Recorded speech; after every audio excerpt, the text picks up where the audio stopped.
السلام عليكم واهلا وسهلا فيكم ببرنامج عسى ماشر يوتيوب في قطر. من اخر سنتين او اخر 3 سنين صاد ولع، ارتفع سوقه، الناس كلها قامت تتابع يوتيوب.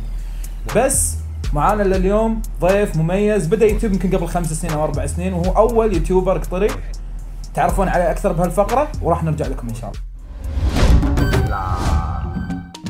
سوبرمان قطري يوتيوبي مو بعاجبه شيء، عنده بورش وفتك، ومن اكثر عشاق الجانب السلبي في الحياه. ناقش مشاكل وامور في المجتمع، ومن عاداته يطلع فتره ويختفي فتره اطول. نايف المالكي. ضيفنا اليوم ضيفنا المميز طبعا نايف المالكي. نايف لا تدور تحت، يلا نايف. الله يحييك. تحيه حق نايف المالكي. لا بس ترجي دراما وشي. شو اخبارك نايف؟ تمام. تسوي ان شاء الله طيب؟ سلمك. تبي شيء تاكل شيء تاخذ شيء؟ لا شباب معطيني غرفة مي حاطها تحت. ممكن تعطينا بس نبذه بسيطه عنك يعني؟ والله نفس ما قلت بديتها من 5 سنين. الناس كانت تفكر ان انا كوميدي، بس انا مو بكوميدي، انا لساني طويل. فطولة اللسان كانت تطلع بكوميديا يعني. وفعلا بدينا بداية متواضعة شوي، بس كنا محظوظين يعني في بداياتنا والحمد لله. نايف ليش رقدت 4 سنين؟ شوف، اول شيء دعم، ما تقدر تصور في كل مكان. حاجات تحتاج ان انت خلاص يعني 2 سنين انا اشتغل على اليوتيوب، خلاص تبي مرحله اعلى، تبي تشتغل على مستوى حملات، على افلام سينمائيه. لما احنا قاعد نشتغل على شغل متواضع تتعب، ومع التعب هاي في النهايه خلاص يكسر منك يعني. حينا نبي نشتغل على حمله من الحملات. يوم بدينا كانت اسمها اصنع حياتك. ما حد يعطينا هوي، نراسل الناس، نبي الشركات، نبي نشتغل معاهم، نصور عندهم، يسحبون عليك. انزين نايف، حسب يعني بحكم ان احنا شباب وشايفين اللي قدامنا، التلفزيون صار ماده قديمه صح. او انه صار شيء اصلا احنا ما نتابعه. يعني احنا اكثر فتره نتابع فيها التلفزيون وقت رمضان قبل صلاه المغرب ب5 دقائق. اي، وكل القنوات اللي كل قناه واحده بس عرفت. فليش توجه الناس او توجه الاعلام بشكل عام مش قاعد توجه اليوتيوب او توجه الشركات بشكل عام؟ والله شوف، التلفزيون، انت المشكله عندك التلفزيون ايضا يعتبر ماده اعلانيه. فعشان شيء كثير من الشركات بتعلن على التلفزيون، في التلفزيون. هاي الشيء الثاني، التلفزيون انت يعني عشان تنتج الحين صار سهل، عندك الماده، عندك فلوس، تنتج كل شيء. للاسف نفس ما انت قلت، عشان شيء اكثر الشركات قاعد تشوف التلفزيون لان يعتبرونهم ماده لاعلاناتهم، ما حد قاعد ينتبه حق اليوتيوب. هل تعتبر ان الشركات تشوف ان التلفزيون موثوق فينا اكثر احنا كشباب؟ الشركات لان عندنا جهل في هذا الموضوع. الناس ما قاعده، الشركات ما قاعده تنتبه حق موضوع ان اليوتيوب قد يعتبر ماده تسويقيه لاعلاناتهم، او حتى دعم المشاريع الشبابيه. انت تسمع عن دعم واحنا ندعم الشباب، يدعمونا بسيايير، مو بانه دعم للاسف انت التلفزيون ترى نفس ما قلت كمشاهدين ما حد يتابع، لان ملينا من الماده اللي قاعد يقدمها التلفزيون يا ريال. طبعا احنا نتكلم عن التلفزيونات بشكل عام. نايف، نرجع لموضوع اليوتيوب والدعم وغيره. الحكومه قاعد تحاول تدعمنا كذا مره، انت شفت يعني في برامج قطريه طلعت حصلت لها دعم من وزارات وغيره وغيره وغيره. في مبادرات بس كشركات لحد الحين الشركات خايفه تعطي فلوسها حق شباب. ليش؟ شوف، كثير من الشركات اللي تقول لك دعم شباب وما ادري ايش، اللي انا اشوفه كلها فشخره اعلاميه. الحين عندي فيلم كاتبه صار لي 2 شهرين توعوي، ابي اصوره، كل ما اروح اطلع عند شركه هل وصلنا لمرحله اسعار؟ اسعار بترول والله. تدري يا جماعه فيلم توعوي يعني، وهذا والله يعني انت شوي طالب وايد، انا وايد انقهر. عقب شهر تلاقي عندهم مشروع مكلف وتشيل 3 أضعاف المبلغ اللي انا كنت طالبه عشان انتجه. يعني حتى انت تلاحظ نفس الشيء في موضوع الاعلانات التجاريه عندنا شي بيسك. الله محمد وين اخذت الثوب انت ما تدري من وين انا شاري من الخياط الفلاني. خلاص قلت اوفر ات. لمتى؟ والله العظيم لما تسوي لي دعايه عن واحد لابس ثوب وجايب لي واحد اشقر ترى ما يمثلني.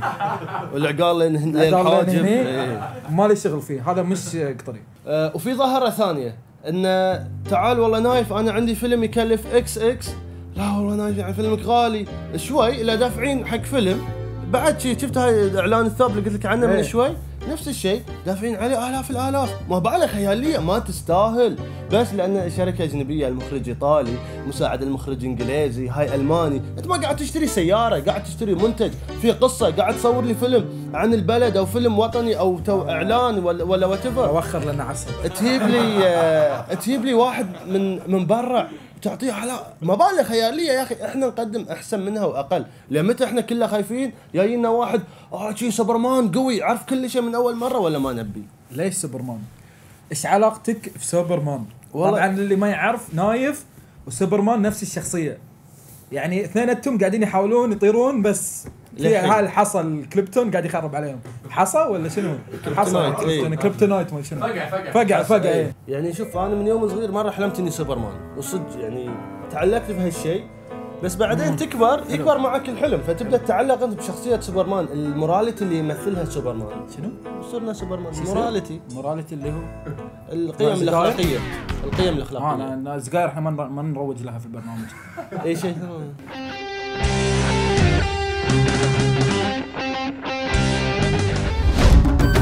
زين نايف، الشباب الحين متهم بالكسل، ممل، كله يركض وراء السوشيال ميديا، ما له خلق يسوي شيء، يبي فلوس بدون ما يسوي شيء، يشترون كروزرات بدون ما يسوون شيء.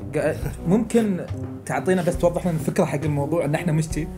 لا والله شوف، احنا قد تكون فئه نوعا ما لجأت حق هالشيء، لكن احنا دائما لازم نرجع حق السبب. احنا في ملل صاير عند الناس، يعني احنا اللي يبي يصور، انا مثلا لو انا هوي تصوير او انت تهوى تصوير، وين بنصور؟ انت اتحداك تمسك كاميرتك مثلا في مكان ما حد يقول لك لا ممنوع، ولا انطر تصريح، ولا تصريح طويل عريض، اخر شيء يمكن يقولون لك لا.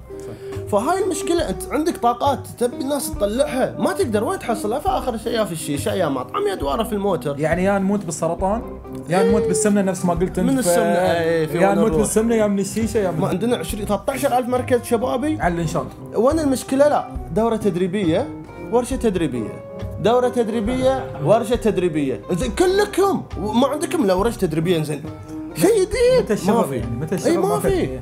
تدري انا صدق حضرت مره قالوا لي في دوره يقدمها دكتور هني في الدوحه، اسم الدوره كيف تضحك. يعني من كثر ما خلصت الدورات كيف تضحك. انت الحين هاي مال التنميه البشريه، تعال صير انت مدرب بشري ما ادري انسان، يعني شلون اخلي الانسان ينط من حلق والله ولا ينط من نار؟ بشر ما يتدرب. احنا مولودين فتره شي. احنا مشكلتنا نلحق موضه معينه، مدربين بشريين ما ادري مدربين ما ادري ايش اسمهم، فسيولوجيين، يصيرون وايد شوي شي مدرب عن ما ادري وش هبه كذي. الناس ايام البورصه مدربين عن البورصه، نفس الكب كيك كيك بونوس تطور الحين صار عليه كريمه، شو تطور صار كب كيك ب 20 ريال ينباع ب 30 ريال. نفس سالفه وكلهم يسوون كب كيك. بغير انا بغى اسوي شيء جديد، وش يغير لون الكريمه اللي عند التمامي حمراء انا ابيع خضراء. انا قدمت شيء يعني مبدع، يعني شيء غير. والحين مع فقره لا تضحك. اللعبه ان انا احاول اضحكه وهو يحاول يضحكني، اذا واحد فينا ابتسم في عقاب. خلينا نشوف الانواع العقاب. الله ليمون اول عقاب هين. هاي سهل. خل سلطه. شنو نشربه ولا وش نشربه؟ على الليمون. نرش على الليمون. اوكي اذا شي مقدور عليه. اوكي راح العشاء. ملح. راح العشاء. كنت نوم. لا تضحك.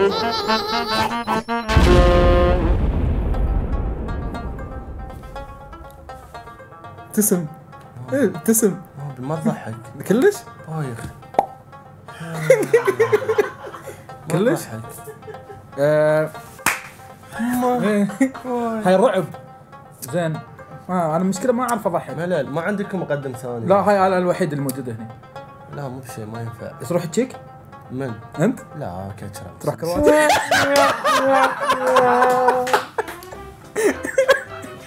يلا نايف. زود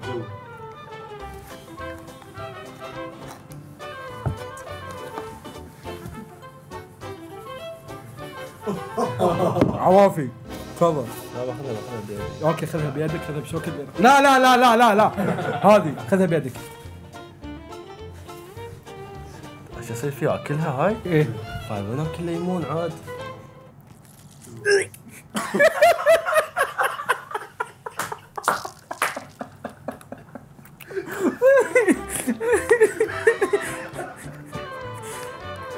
جوانتنامو اقول لك مو بلعبه. صاحب هالفكره هذه. صاحب الفكره عبدول. لا تسبه بعد الهاي. متى بتجدد اقامتك؟ يلا دورك الحين ها. مستعد؟ عطني المايك الطويل اللي تحبه. كل ما ينفع تسوي. حيوت يا اختي عليك انت يا اموره.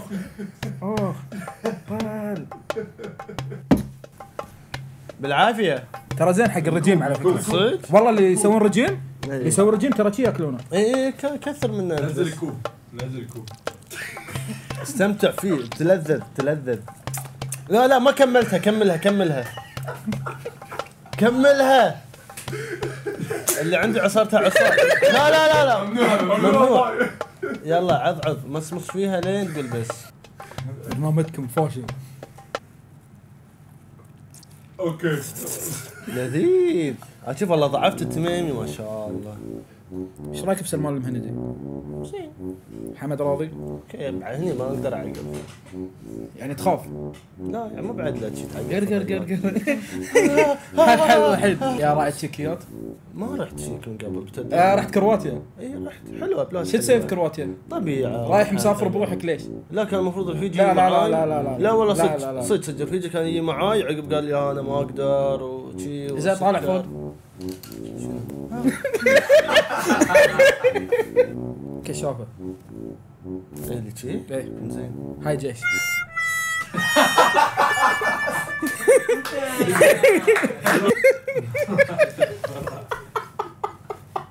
نزل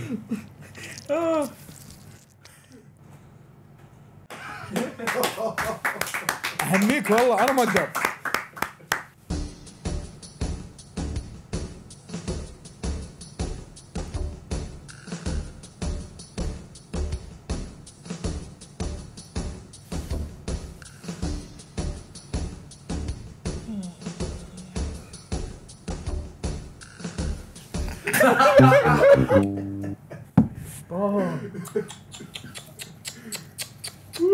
ما ادري ليش احنا بعد بنروح نتعشى.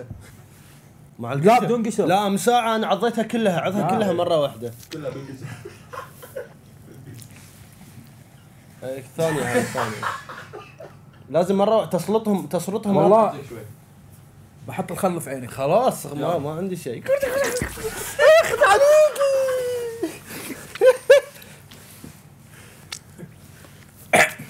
الله المخرج قال دغدغه انا شو اسوي؟ السلام عليكم، انا اسمي الشقردون والحين مع فقرة دورني. اللي يعرف مكاني يكتبها في الكومنتات ويفوز بجائزة. هلا اكيد كلكم تعرفوني، انا سعدون. من صغري كنت احب التلفزيون بس كنت ازعل لما تشوف الصورة مو واضحة. شوي يمين لا وابنك الا ما عرفت شلون اركب الجهاز. قبل هالمعلومات تحتاج دكتوراه. وتعيش من كانت الطفل اهم الاحداث. بيجي هالحزة. لا والريموت كان دايما يضيع. وين حطيته يا سعدون؟ وين حطيته يا سعدون؟ هبا حصلته. لا بس الحين عندي أوريدو تي في بدرجة وضوح 4K. تركيبه كان وايد سهل واقدر استعمل جوالي بدل الريموت واوقف وارجع اللي طاف. والحين بعد اذنكم اشوف المباراة. لا يفوتك. والحين مع فقرتنا الغنائية بضيافتنا طبعا حبيبنا نايف المالكي والفنان الجميل يوسف محمد. راح يسمعونا شيء على ذوقهم. هاش اتفقتوا؟ سالي ردي زيارة. اي ردي هقا يلا اوكي.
ان شاء الله استمتعتوا ويانا، ونشوفكم ان شاء الله مره ثانيه في برنامج عسى ما شاء. مع السلامه.